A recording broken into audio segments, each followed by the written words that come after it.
Roadmap to become an ETL developer. What does an ETL developer do? An ETL developer builds data pipelines to extract, transform, and load data from multiple sources into databases or data warehouses.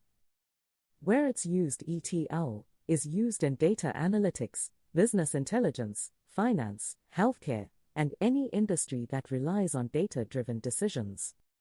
Start with the basics. Understand ETL concepts, data integration, and the difference between ETL, ELT, and data pipelines. Learn database and SQL fundamentals. Master SQL, joins, aggregations, indexing, and working with relational databases like MySQL or PostgreSQL. Work with ETL tools. Learn tools like Talend, Informatica, SSIS, and modern platforms like Apache Airflow and dbt. Learn data transformation techniques. Handle data cleaning, filtering, aggregation, and managing missing or duplicate data. Understand workflow automation. Learn scheduling tools like cron and Airflow for automating ETL pipelines. Learn data warehousing concepts. Understand schemas, */snowflake, fact tables, dimension tables, and data modeling.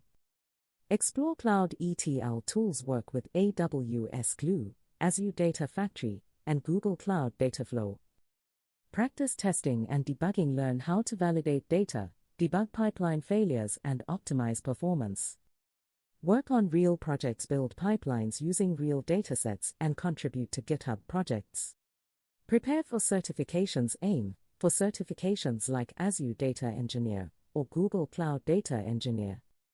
Be ready for challenges. Handling large datasets, fixing pipeline failures, and managing data quality can be complex.